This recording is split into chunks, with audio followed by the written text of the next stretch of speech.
Important जो आपका combination reaction जो कि हमने लास्ट क्लास में देखा था, इसमें सबसे इंपॉर्टेंट कौन सी रिएक्शन थी बताओ?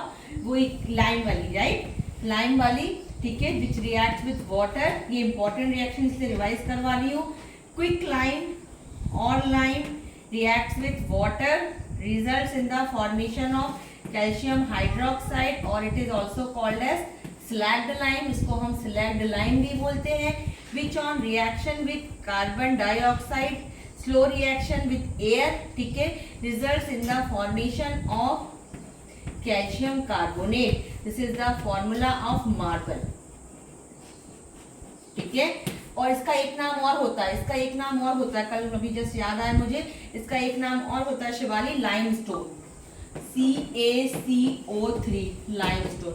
ये सारे नाम है ना, ये सारे नाम 1 मार्क में पूछे जाते हैं, इसीलिए that is so why it is very very important reaction. ऐसा नहीं हो सकता कि अभी से लेके किसी यूनिट टेस्ट में या किसी एग्जाम में ये रिएक्शन ना आए या उसको कई तरीके से ना पूछा जाए, ऐसा हो ही नहीं सकता। ओके, या तो एक्सोथर्मिक रिएक्शन में पूछ लेंगे, बिकॉज मैंने आपको बताया था कि it is highly exothermic reaction, या तो इसमें पूछ लेंगे या इनके प्रोडक्ट के नाम पूछ लेंगे, तरह तरह से आप इन क्वेश्चंस को देखोगी।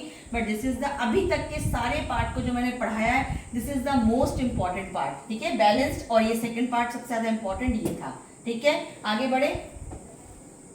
तो अब आज हम देखेंगे मैं 5-7 मिनट देती हूँ बेटा, ये मेरा पैटर्न है कि ताकि पुराना आपको रिवाइज होता चला जाए और आप नए नॉलेज से अपने आप को कनेक्ट करते जाएं। तो this is my pattern of teaching. I hope you like this pattern. पसंद आता है वाला पैटर्न कि मैं पीछे से थोड़ा सा रिवाइज कराती हूँ और 5-7 मिनट देती हूँ, क्योंकि मुझे ऐसा लगता है कि अगर आपने कोई बच्चे ने मेरी क्लास रिवाइज नहीं भी की हो, तो जब हम ये सब पढ़ लेते ना, तो थोड़ा सा आप वापस से कल की क्लास में पहुंच गए होंगे, राइट।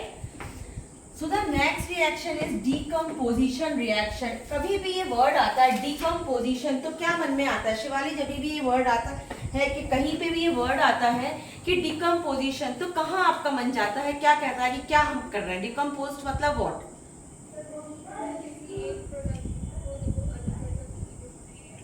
टूटना, सिंपल हिंदी की भाषा में डिकम्पोज हो गया, ये तो पूरा खराब हो गया, टूट गया, ठीक है, यही बोलते ना, खराब हो गया, डिकम्पोज हो गया। तो डिकम्पोज हो गया मतलब ये सारा टूट गया। So it is just opposite of addition reaction, ठीक है, it is just opposite of combination reaction. कि इसमें क्या होता है कि one reactant breaks down into 2 और मोर प्रोडक्ट्स, ठीक है। ये वो वाली रिएक्शन होती है इन विच सिंगल रिएक्टेंट जो होता है उसका ब्रेक डाउन होता है इनटू 2 और more products. It is just opposite of addition reaction. बात समझ में आ रही है? It is just opposite of addition और कॉम्बिनेशन रिएक्शन, ठीक है, बात समझ में आ रही है? उसमें 2 और more reactant combines to form single product,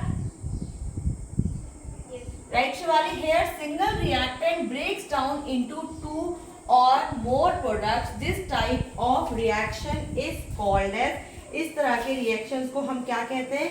इस तरह के रिएक्शंस को हम कहते हैं डिकम्पोजिशन रिएक्शन। बात समझ में आई?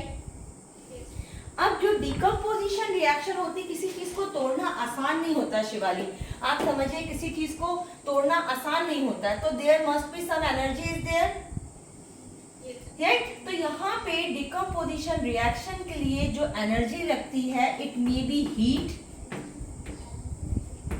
इट मे बी लाइट, ठीक है, it may be heat, it may be light, it may be electricity.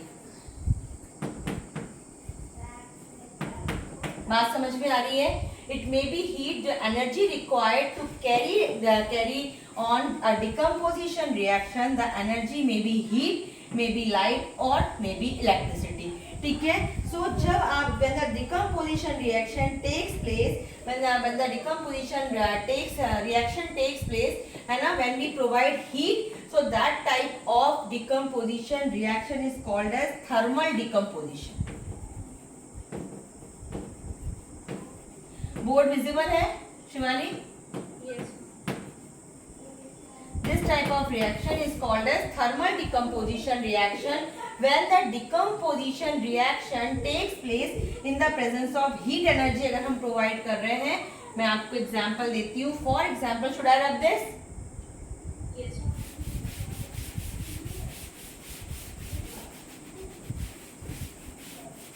ठीक है.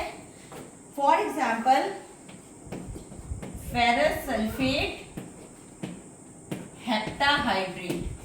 फेरस सल्फेट हेप्टाहाइड्रेट इस क्रिस्टल को जब हम हीट करते हैं results in the formation of ferrous sulphate solid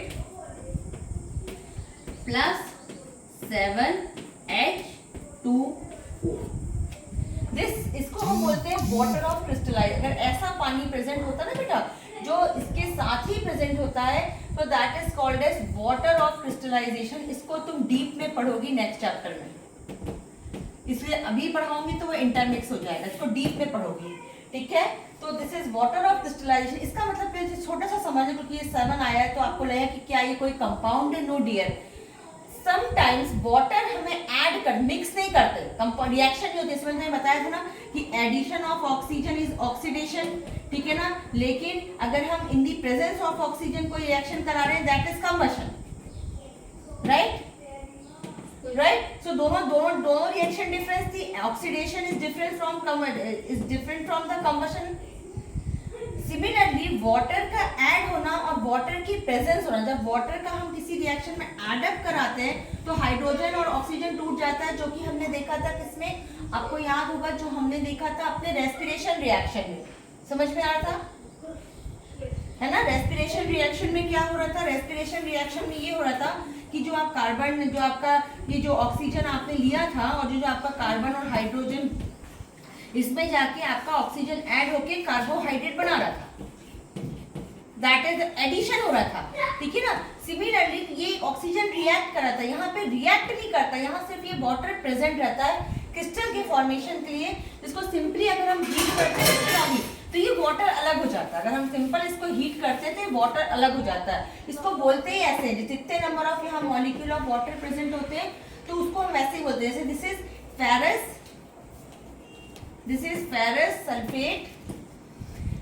ferrous sulfate heptahydrate.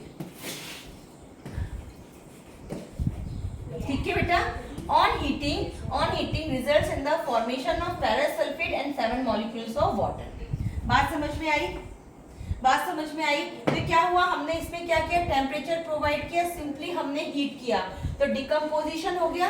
Ferrous sulphate heptahydrate टूट गया. तो this is one example for this. इसको हम कहेंगे thermal decomposition reaction. One more example is there, आपका लेड नाइट्रेट. ठीक है. Lead nitrate,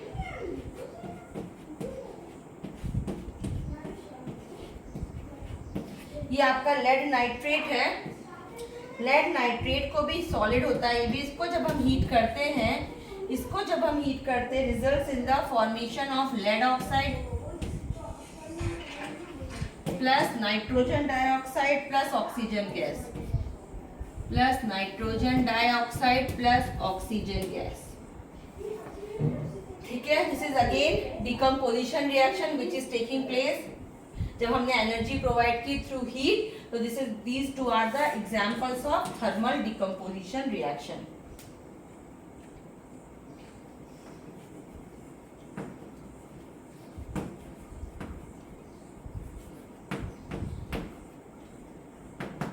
These two are the examples of thermal decomposition reaction. बात आ रही है समझ में. आगे बढ़े. जैसे कि मैंने आपको बताया कि इसमें हमें डिफरेंट टाइप्स की एनर्जी देनी पड़ती. अब अगर यही एनर्जी हो क्या हो, लाइट हो. यही एनर्जी क्या हो, लाइट हो. अच्छा एक चीज और है, अगर जो अपन ने कैल्शियम कार्बोनेट देखा था ना बेटा, कैल्शियम कार्बोनेट जो बना था लाइमस्टोन में, ये भी थर्मल डिकम्पोजिशन करता है. एक और रिएक्शन लिख लो. अच्छा दिस इज रिवर्सिबल रिएक्शन. ये देखो अब समझ में आएगा तुमको. इसको हमने क्या किया, हीट किया, तो results in the formation of C calcium oxide plus calcium oxide plus बनेगा इसमें कार्बन डाइऑक्साइड, ठीक है, calcium oxide plus carbon dioxide heat से, and it is a reversible reaction. Reversible का मतलब मैंने आपको बताया था कि रिएक्शन अगर हीट हम हटा लेंगे तो वापस से रिपीट हो जाएगी। फिर से कैल्शियम ऑक्साइड एटमॉस्फेरिक इसके साथ रिएक्ट करके कैल्शियम कार्बोनेट बना लेगा, ठीक है। सो व्हेन द रिएक्शन, अब एक इंपॉर्टेंट रिएक्शन फिर मैं बताने जा रही हूँ। चलो पहले फोटोलिटिक वाला बता देती हूँ, इसके बाद थर्ड वन वाला बताऊंगी कि फोटो डिकम्पोजिशन रिएक्शन, इसको हम बोलते हैं thermal decomposition reaction. And the second type of reaction is, should I rub this, second type of reaction जो होता है बेटा जी वो कौन सा होता है, photo chemical.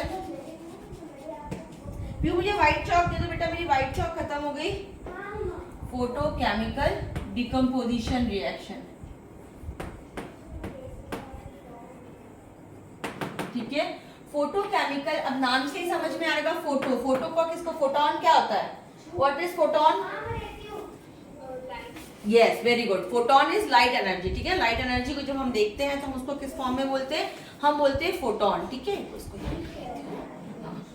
Yes, so light energy को हम किस में बोलते हैं, फोटोन में बोलते हैं। तो some reactions like the decomposition of silver chloride, like the decomposition, खिड़की के पीछे रखिए बेटा चौक, like the decomposition of silver chloride, silver bromide, इनका decomposition होता है in the presence of sunlight, और that reactions is called as, that are the example of photochemical decomposition reaction. I am giving you one example. I am giving you one example. ठीक है, silver chloride, yes बेटा, हाँ कोई, हाँ वही वाले आना, ठीक है।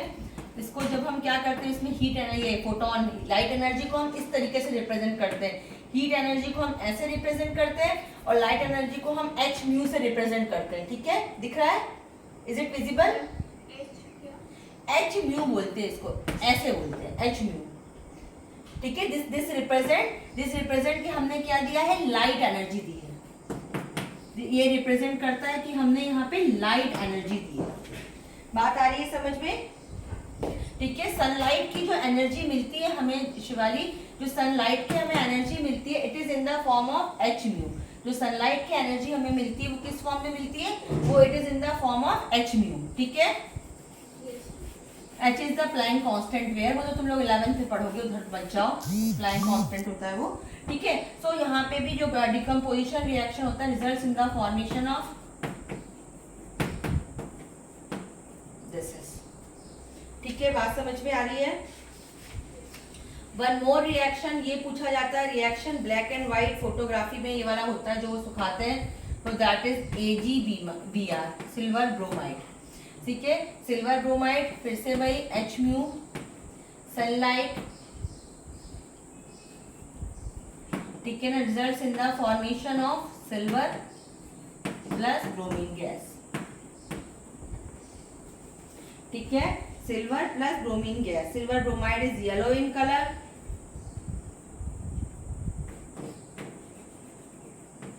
It is yellow in colour, and this is silver, तो पता ही है ब्रोमीन गैस है,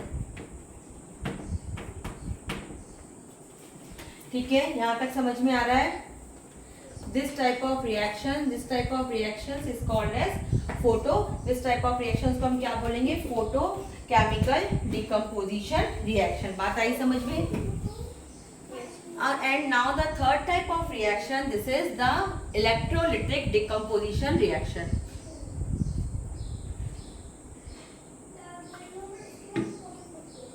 जो थर्ड टाइप के रिएक्शंस होते हैं that is called as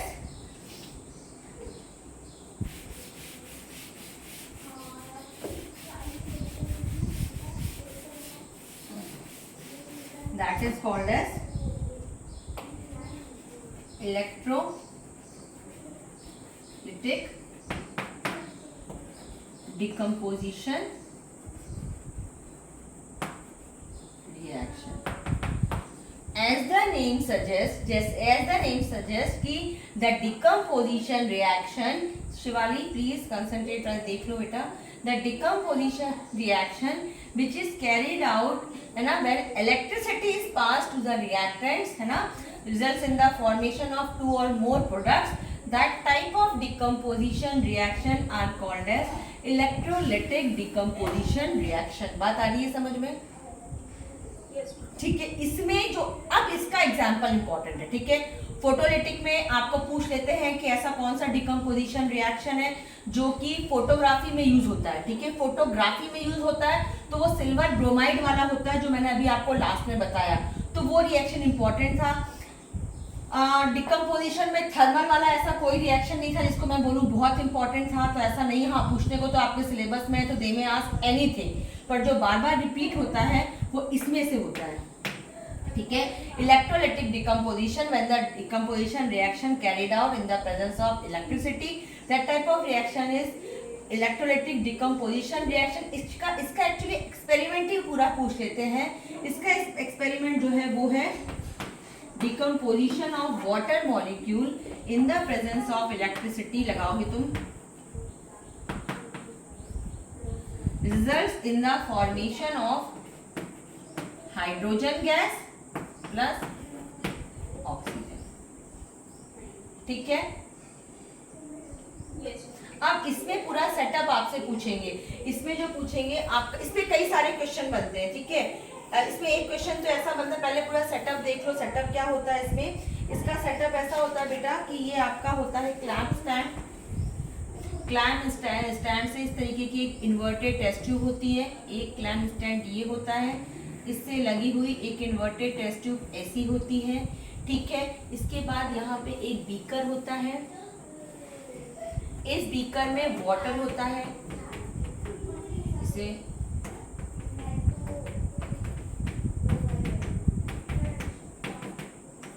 ठीक है। इसमें दोनों कार्बन इलेक्ट्रोड्स होती as cathode and as anode.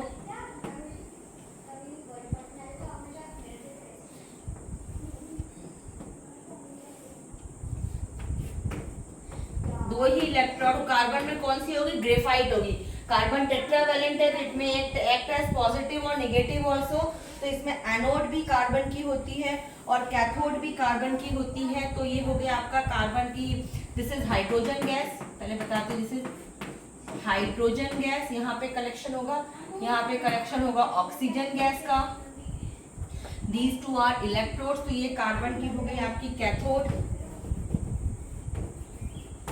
Cathode हो गई, ये कार्बन की हो गई। ध्यान से देखो शिवानी, पूरा प्रैक्टिकल पूछा जाता है, इस पे कई क्वेश्चंस बनते हैं। कार्बन की हो गई एनोड।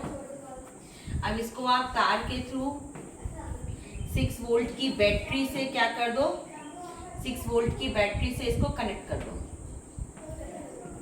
ठीक है। ये आपके तार के थ्रू 6 वोल्ट की बैटरी से क्या हो गए, कनेक्ट हो गए, ये कनेक्ट हो गए। बात आ गई समझ में? अब जब हमने करंट को पास करना शुरू किया, ठीक है। अच्छा हाँ, एक चीज और, इसमें और क्या डाला जाता है? इसमें हाइड्रोजन सल्फेट, सल्फ्यूरिक एसिड डाला जाता है। Sulphuric acid is also called as hydrogen sulphate. कुछ drops of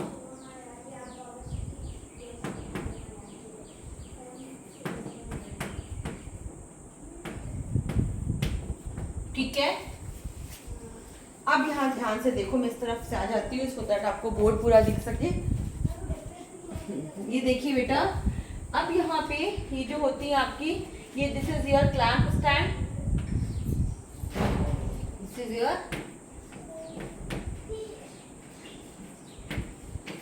clamp stand, okay. We have taken water over here. हम यहाँ पे पानी लेंगे, पानी के बाद हम उसमें क्या डालते हैं? Sulphuric acid. क्वेश्चन यहाँ पे आता है, आस्किंग क्वेश्चन है, आप अभी 10th में जो एग्जाम आइडिया वगैरह देखेंगे इनमें भी क्वेश्चन दिया गया है कि why sulphuric acid is added to this water, okay.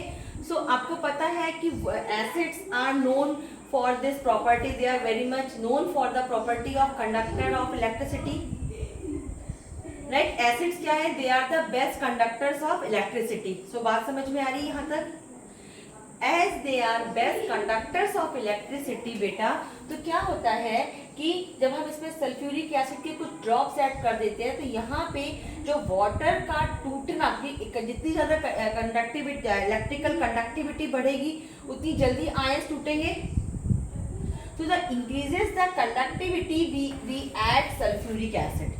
तो क्वेश्चन यहाँ पे आता है कि why we add sulphuric acid over this solution, तो to increase as the acid are best conductors of electricity, so we add few drops of concentrated sulfuric acid which added the conductivity of this water. Okay, बात समझ में आई? Yes. इसके बाद क्या होता है कि जब बैटरी से इसमें जब करंट फ्लो होना शुरू करता है, so as you know that hydrogen is positively charge atom, okay, and cathode is negatively. तो निगेटिवली जो कैथोड होता है वो निगेटिव होता है, पॉजिटिव को अपनी तरफ अट्रैक्ट करता है, it itself is negative charge electrode and it attracts positive ions. तो ये क्या करता है, हाइड्रोजन जो है उसको अपनी तरफ ले लेता है, वो हम इन्वर्टेड ट्यूब में क्या कर लेते हैं, कलेक्ट कर लेते हैं। ठीक है, बात समझ में आ रही है? सेकंड में जो आपका एनोड होता है वो क्या होता है, एनोड खुद पॉजिटिव होता है, तो वो किसको कलेक्ट कर लेता है, ऑक्सीजन गैस को कलेक्ट कर लेता है। इस तरीके से हम हाइड्रोजन और ऑक्सीजन को, ठीक है, ये बंद है टेस्ट ट्यूब यहाँ से, इस तरीके से हम ऑक्सीजन और हाइड्रोजन को रिकवर कर लेते हैं with the help of electricity, and this process is called as electrolytic decomposition. Actually इस वर्ड का भी अपना एक मीनिंग है शिवाली, इस वर्ड का भी अपना एक मीनिंग है बच्चों, ये देखिए, दैट इज इलेक्ट्रोलिटिक। केमिस्ट्री में कहीं भी लिसिस, लिटिक ऐसा वर्ड आए, लिटिक, लिसिस ऐसा वर्ड आए, तो इसका मतलब समझ लेना कि किसी भी चीज का ब्रेक डाउन। पीयू दीदी को पढ़ने दो, उसका एग्जाम है ना, हटो वहां से। सो किसी भी चीज का ब्रेक डाउन, ठीक है, किसी भी चीज का ब्रेक डाउन क्या कहलाता है, लिटिक, है लिटिक या लिसिस। ठीक है, अभी आप लोग बहुत देखोगे, फोटोलिसिस देखोगे और भी कई सारे वर्ड साइंस में देखोगे। ठीक है, तो when the reaction is taking place in the presence of electricity, जब इलेक्ट्रिसिटी की हेल्प से किसी रिएक्टेंट का ब्रेक डाउन होता है, इलेक्ट्रिसिटी की हेल्प से किसी रिएक्शन का ब्रेक डाउन होता है, then it is called as photolytic decomposition reaction. यहाँ तक कोई दिक्कत? पूरा ये जो अरेंजमेंट है ये आपको समझ में आया? अब एक क्वेश्चन और, शायद ये आपके एनसीईआरटी का है या मोस्ट आस्किंग क्वेश्चन, एक क्वेश्चन इसमें से और होता है, वो क्या होता है, वो ये होता है, अच्छा एक चीज और, कि हम कैसे पता करते हैं किसमें हाइड्रोजन है किसमें ऑक्सीजन है। आपको पता है ना, hydrogen is highly inflammable gas. तो जब हाइड्रोजन की जब उसको हम कलेक्ट करके उसको लेके जाते किसी मतलब किसी चीज को, तिल्ली को किसी को लेके जाते, तो पॉपअप साउंड आता है, पट पट पट। This shows that the popup sound, this shows that the hydrogen is collected over there. ठीक है, अब ऑक्सीजन कैसे पता चलती है? आपको पता है oxygen is the supporter of ignition और combustion, right? Oxygen is because oxygen is the supporter of ignition और कंबशन रिएक्शन। तो क्या होता है कि जब हम किसी तिल्ली को, मैच स्टिक को आप जलाइए, ब्लो करिए, और मैच स्टिक को ब्लो करने के बाद आप जब इसको इस तरीके से बेटा प्लेस करेंगे, जहां पे ऑक्सीजन कलेक्ट हो रहा होगा, इस जगह पे प्लेस करेंगे, तो व्हाट विल हैपन, वो उसकी जो है ना, वो रोशनी, हीट और लाइट आना बढ़ जाएगी। कंबशन रिएक्शन होता ही है कि जब वो हीट और लाइट जो है वो आपको प्रोड्यूस करता है। तो जो आप इसको मैच स्टिक को इस वाली टेस्ट ट्यूब के पास में लाएंगे, शिवाली कंसंट्रेट, तो आप क्या देखेंगे कि यहाँ पे मैच स्टिक जो होगी वो क्या होगी बेटा, ब्लो करना शुरू कर देगी। ठीक है, बस उसकी उसकी उसकी जो रोशनी है ना वो बढ़ जाएगी। तिली अपने आप आपको समझ में आएगा कि हाँ, इसको कोई चीज इसको प्रमोट कर रहा है, इस जलने की प्रोसेस को कोई चीज प्रमोट कर रही है। So that shows that it is here oxygen is present, here hydrogen is present. तो अब ये क्वेश्चन देखो, एक क्वेश्चन आता है, एग्जाम्पल पूछ लें, दूसरा क्वेश्चन आता है, पूरा सेटअप 5 मार्क्स से क्वेश्चन में आता है, पूरा सेटअप आपको बताना पड़ेगा। ठीक है, तीसरा क्वेश्चन इसमें से जो बोर्ड में बनता है एग्जामिनेशन में, जो मोस्ट आस्किंग क्वेश्चन है, किस, हाँ ठीक है, आप सुन तो रहे हो ना?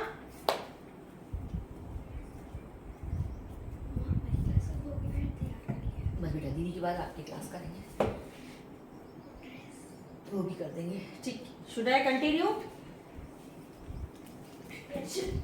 ओके, कितना टाइम लगेगा, कितनी देर वीडियो ऑफ रहेगा?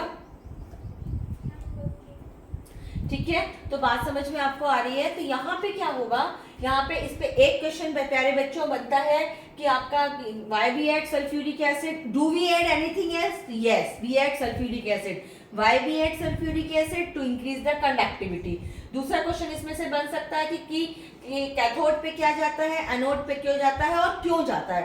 ये आप बता देंगे as it is a negatively charge so it attract hydrogen, it is a positively charge, anode is positively charge so it attracts negative oxygen. ये आप लिख लेंगे, एनायन को अट्रैक्ट करेगा।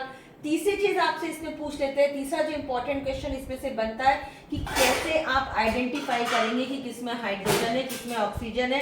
दिस आई टोल्ड यू कि जब हम इसमें कोई इन्फ्लामेबल को ले जाएंगे as it is inflammable gas, तो ये क्या करेगा, ऐसे एयर के कांटेक्ट में आएगा तो पट पट जो आवाज आती है that pop up sound indicates that hydrogen is present.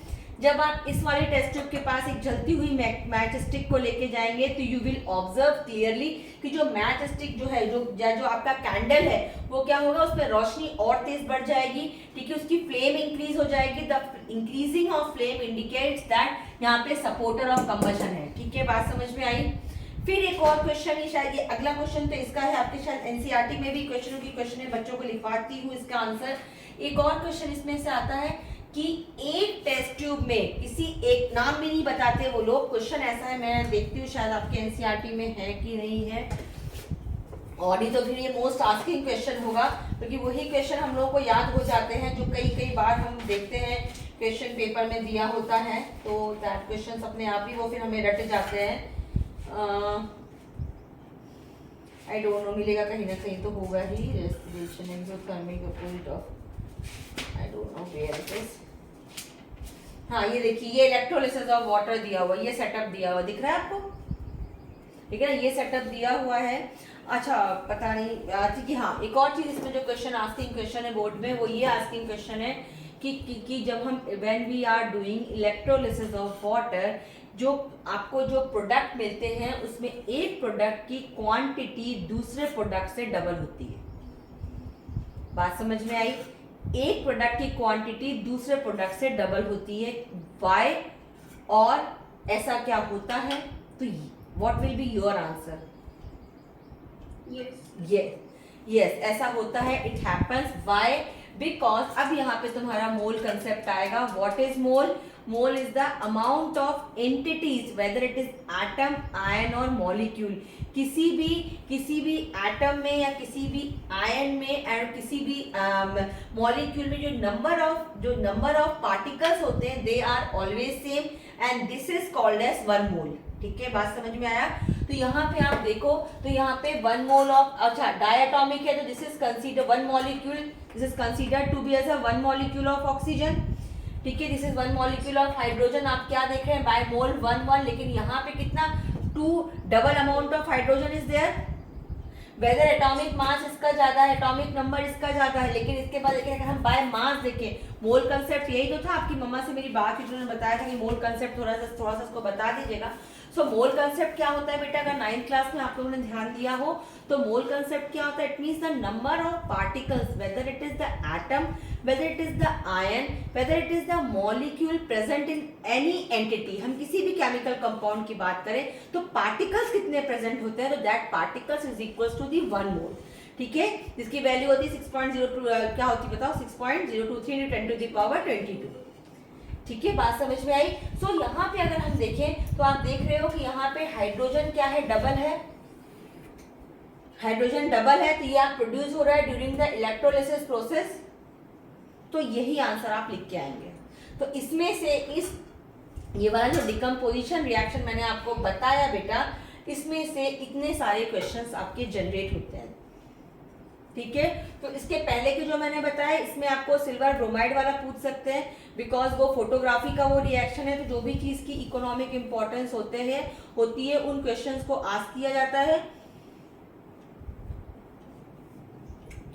और दूसरी चीज जो होती है बेटा वो ये वाला क्वेश्चन आपका इसमें इंपॉर्टेंट है, ठीक है, बात समझ में आई। एक सेकंड को देखो, कुछ पूछना है, रिएक्शन है, दिस इज क्लैम्पिस्ट एंड सल्फ्यूरिक एसिड क्यों ऐड होता है पता चल गया, ठीक है, कैथोड पे क्या आता है और क्यों आता है पता चल गया, एनोड पे क्या आता है और क्यों आता है पता चल गया।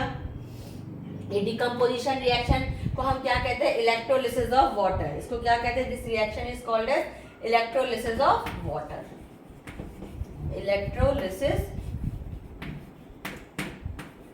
Of water. Thank you Pihu, तुमने चौक दे दी। वो मतलब मैं क्लास करती रहती शिवाली शी सिटिंग देयर, उसको बड़ा मजा आता है, बस दिखाएगी नहीं, बस मुस्कुराती रहेगी देख के, तुम्हें झांक के देख लेती वो। चलो खैर, दोस्ती नहीं करोगी दीदी से? चलो खैर हम आगे बढ़ते, किसी दिन करवाऊंगी शिवाली की और पीहू की दोस्ती। देखो मेरी हेल्प की है तो धीरे से लेके व्हाइट चौक दिखी गई मेरे को। चलिए खैर, यहाँ तक समझ में आया? I hope understand. आगे बढ़े। Now the third type of जो केमिकल, जो थर्ड टाइप ऑफ हमने देखा, we have done decomposition reaction, we have done addition reaction. Now the third type of chemical reaction is called as displacement reaction. इसका भी एक और नाम होता है शिवाली, कुछ बुक्स में दिया होता है ICSE में, और जो सीनियर क्लासेस की बुक्स जब आप देखोगे 11th-12th में, जब आप खुद ही देखोगे तो this is the third type of reaction is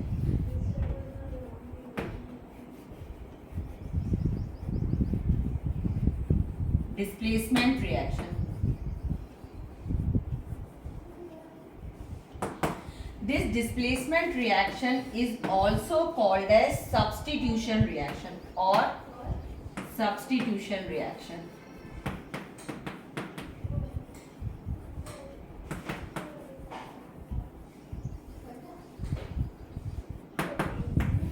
बात समझ में आ रही है बेटा? डिस्प्लेसमेंट रिएक्शन और सब्स्टिट्यूशन रिएक्शन। अब इसका बेस्ट एग्जांपल है जो आपको बताऊं, आपकी कोई टीचर नहीं आती है तो मजा आ जाता है। जब प्रेयर में आप लोग जाते हो और सब टीचर्स को देखते हो, और अगर एक टीचर आपको नहीं दिख रही है जिसका आज आपकी स्कूल में पीरियड है, तो सबके चेहरे पे मुस्कान आ जाती है कि शायद आज वो पीरियड नहीं लगेगा, अपनी हुई हुई हंस रही है। ठीक है, उनको सच में लग रहा है कि उनकी कोई टीचर नहीं आई है। हाँ, तो सबके चेहरों पे मुस्कान आ जाती है कि भाई आज ये वो कोई टीचर हमारी नहीं आई है।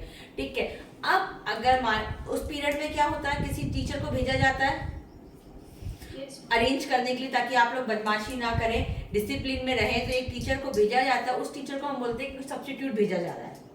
ठीक है, सब्स्टिट्यूशन की मतलब कोई सब्स्टिट्यूशन पीरियड लग रहा है और सब्स्टिट्यूट भेजा जा रहा है, ऐसा बोलते हैं भी तुम्हारे स्कूल में? Substitution teacher. हाँ, सब्स्टिट्यूशन टीचर भी वहां से बोल रही है।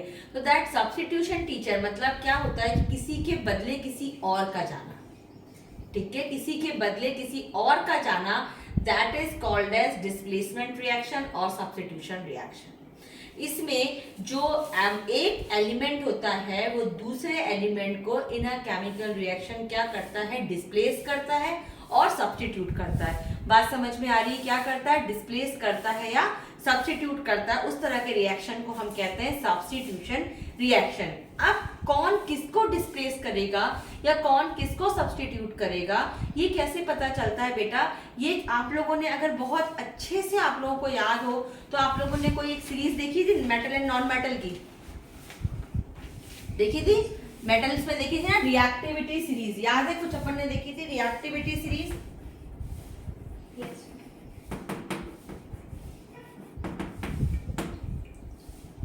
रिएक्टिविटी सीरीज में सबसे पहले आपका था पोटेशियम, पोटेशियम के बाद था आपका barium, then calcium, then sodium. Sodium नीचे है, कई बुक्स में ऊपर दिया हुआ, 8th की बुक में ऊपर दिया गया है, जबकि सोडियम इसका कुछ रीजन है, इसका कुछ रीजन है शिवानी। इसका रीजन कुछ आपका इलेक्ट्रोलाइटिक इसकी कुछ प्रॉपर्टीज होती हैं जिसकी वजह से कैल्शियम इज मोर रिएक्टिव हो जाता है। तो नहीं तो आपकी जो 8th की बुक में अगर आप देखोगे तो आप देखोगे कि पोटेशियम के बाद तुरंत सोडियम दिया गया है। ठीक है, 8th की बुक में भी अभी सोडियम ही दिया। हाँ यस, आप देखोगे कि कई बुक्स में क्या दिया गया है, सोडियम। आप कौन सी बुक को रेफर कर रहे हो बेटा? एनसीईआरटी। हाँ, दिस इज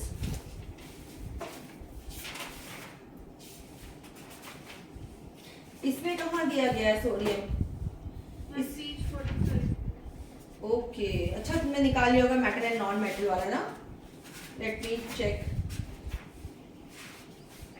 यस, ये देखो पोटेशियम के बाद आपको सोडियम दिया है। ठीक है, लेकिन यहाँ पे इन कुछ बुक्स में जैसे मैंने आपको बताया इस तरीके का दिया गया है, लेकिन कुछ एक रीजन है, और वो रीजन है that reason is related to the, it is कि sodium comes after calcium because on the basis of display, यहाँ पे जो अरेंजमेंट किया गया है ऑन द बेसिस ऑफ इनके इलेक्ट्रोड पोटेंशियल, जो मैं बता ही देती हूँ, इलेक्ट्रोड पोटेंशियल, ठीक है। रिएक्टिविटी सीरीज में यहाँ मैं अरेंज करके दिखा रही हूँ ऑन द बेसिस ऑफ कि कौन कितने पहले डिस्प्लेसमेंट रिएक्शन करेगा, कौन कितने पहले क्या करेगा, डिस्प्लेसमेंट रिएक्शन करेगा, उनके बेसिस पे ये सीरीज जो अभी मैं आपको बता रही हूँ, that is barium, calcium, then sodium, then magnesium, then aluminium, then zinc, zinc के बाद यहाँ लिख दूं तो आयरन, निकल, ठीक है, निकल के बाद tin, then lead, PB lead, lead के बाद यहाँ पे आता है आपका हाइड्रोजन, हाइड्रोजन के बाद आता है आपका कॉपर, कॉपर के बाद आता है मरकरी, मरकरी के बाद आता है आपका silver, then platinum and then last में Cu गोल्ड, ये आपका Au gold. So this is potassium is most reactive and gold is least reactive, ठीक है। तो हम डिस्प्लेसमेंट रिएक्शन की बात कर रहे हैं, तो यहाँ पे most reactive element displaces least reactive, ठीक है। यहाँ पे on the basis of in reactivity series, यहाँ पे जो अरेंजमेंट है ये on the basis of electrode potential है, ठीक है, ये on the basis of electrode potential है। सम बुक्स में आप अपनी ही एनसीईआरटी में देख रहे हो, it is given like that, but अगर हम इसको डिस्प्लेसमेंट रिएक्शन के अकॉर्डिंग अरेंज करेंगे तो यहाँ पे आपको ये फायदा होगा कि कौन सा रिएक्शन डिस्प्लेसमेंट रिएक्शन कर सकता है, मतलब इसके ऊपर वाला, दिस इज मोस्ट रिएक्टिव, से iron is most reactive than nickel according to this series. It means what कि निकल को आयरन क्या कर सकता है, डिस्प्लेस कर सकता है, निकल को आयरन क्या कर सकता है, सब्स्टिट्यूट कर सकता है इन केमिकल रिएक्शन, लेकिन निकल आयरन को नहीं कर सकता, ठीक है। वाई, बिकॉज यहाँ पे लीस्ट क्या है, निकल है, ठीक है ना। कॉपर जो है, आयरन जो है वो कॉपर को सब्स्टिट्यूट कर सकता है, बट कॉपर जो है वो आयरन को सब्स्टिट्यूट नहीं कर सकता, because iron is most reactive. या हम बात करें सोडियम जो है, सोडियम जो है कॉपर को सब्स्टिट्यूट कर सकता है, but copper can not substitute the sodium. तो यहाँ पे क्वेश्चन ऐसे क्वेश्चन इसमें आते हैं कि will this reaction is feasible, तो आप इसमें, या व्हाई दिस इज, क्यों ये बना, क्योंकि आप तब आपको रिएक्टिविटी सीरीज के बारे में डिस्कशन करके बताना पड़ेगा कि it is most reactive then this element, hence it displace this element. बात आ रही है समझ में? यहाँ तक कोई दिक्कत नहीं दिक्कत है। और अगर हम हेलोजन्स की बात करें तो हेलोजन्स में जो रिएक्टिविटी सीरीज अगर हम नॉन मेटल्स की देखें, ये तो मेटल्स की बात हो गई, रिएक्टिविटी सीरीज अगर हम नॉन मेटल्स की देखें, इनकी भी एक रिएक्टिविटी सीरीज होती है, हम लोग 11th में बताते हैं, पर तुम देख लो कि reactivity series of non metal, reactivity series of non metal, तो इसमें आप देख लीजिए फ्लोरीन की सबसे ज्यादा होती है, देन क्लोरीन की, ठीक है, सबसे ज्यादा, इसके बाद क्लोरीन होता है, फ्लोरीन, देन ब्रोमीन,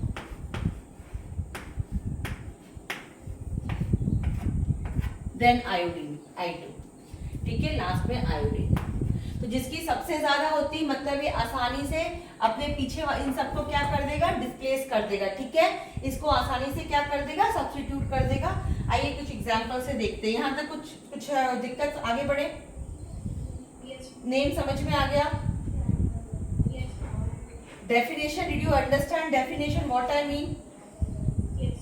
सो आगे बढ़ते हैं बेटा, हम लोग कुछ इसके एग्जांपल्स देख लेते हैं, हम लोग डिस्प्लेसमेंट रिएक्शन के। तो डिस्प्ले, अभी जो मैंने आपको बताया कि iron reacts with copper sulphate. तो अभी देखा आयरन पहला था, कॉपर नीचे था, तो आसानी से आप बना सकते हो, results in the formation of iron sulphate plus copper, ठीक है, this is one substitution reaction, ठीक है। अनदर क्या है आपका, zinc reacts with hydrogen sulphate. तो आपको पता ही है कि रिजल्ट, जिंक जो है पहले आ रहा है, मेटल है, हाइड्रोजन यहाँ पे बीच में आया था, तो यहाँ पे भी आप बना लो, क्या बना दोगे, result in the formation of zinc sulphate plus hydrogen gas. Another substitute example of substitution reaction. बात आ रही है समझ में? Yes. More active element displaces least active element. For example, एक और कॉपर को ले लो, silver nitrate. When copper reacts with silver nitrate solution. फिर आपको मैंने जब रिएक्टिविटी सीरीज बताई थी उसको तुम्हें याद होगा कि कॉपर पहले था और सिल्वर तो बिल्कुल नीचे है. सिल्वर के बाद तो सिर्फ प्लेटिनम और गोल्ड ही आता है, राइट? याद है आपको कि सिल्वर के बाद तो बेटा सिर्फ प्लेटिनम और गोल्ड ही आता है. तो results in the formation of copper nitrate. Yes please बोलो. अच्छा बस इसको कंप्लीट कर लो, इसको देख लो, ठीक है? तो रिजल्ट्स इन द, अब आपको ये नीचे आता है तो results in the formation of copper nitrate. 2 क्यों आया समझ में आ गया? 2 क्यों आया? ठीक है. एंड यस कॉपर की वैलेंसी एंड सिल्वर. तो these are the examples of displacement reaction. ठीक है, एक और लिख लो बस, फिर छोड़ दूंगी आपको. Ferric oxide. ठीक है, फेरिक ऑक्साइड जब रिएक्ट करता है एल्युमिनियम के साथ. अब एल्युमिनियम पहले आ रहा है, आपने देखा कि एल्युमिनियम रिएक्टिविटी सीरीज में पहले आ रहा है. तो result in the formation of Al2O3. ये सारे एग्जाम्पल्स हैं बेटा, ये सारे एग्जाम्पल्स है डिस्प्लेसमेंट रिएक्शन. इसको याद करने का सबसे अच्छा तरीका यही है कि एक बार रिएक्टिविटी सीरीज जो भी मैंने बनाई थी उसको अगर आपने उतार लिया था फटाफट से, चलो ठीक है, उसको देख लेना, करते करते आइडिया हो जाएगा. क्योंकि अगर मान लीजिए ऐसा कुछ दिया है कि अगर इस तरीके से दिया होगा, will the displacement reaction taking place? No. Why? Because this is more reactive than copper, so it is not able to displace iron. ठीक है ना? अगर मान लो ZnSO4, क्या ये रिएक्शन रिवर्सिबल हो सकती? नहीं हो सकती. क्यों? क्योंकि हाइड्रोजन जो है वो लीस्ट है रिएक्टिविटी सीरीज में, नीचे आ रहा है एज तो, and zinc is more reactive. तो this reaction reversible can not be possible. Okay, so here आज का हम सेशन को यही एंड करते हैं. ऑन मंडे आप होमवर्क मुझे भेज देंगी और मैं कुछ आपको जो बैलेंसिंग के क्वेश्चंस और भेजती हूँ. एंड ऑन मंडे रेगुलर हमारी बायो क्लास होगी. ठीक है, कोई दिक्कत? तो शुड क्लास को ऑफ करें? Okay, thank you, bye bye. Bye.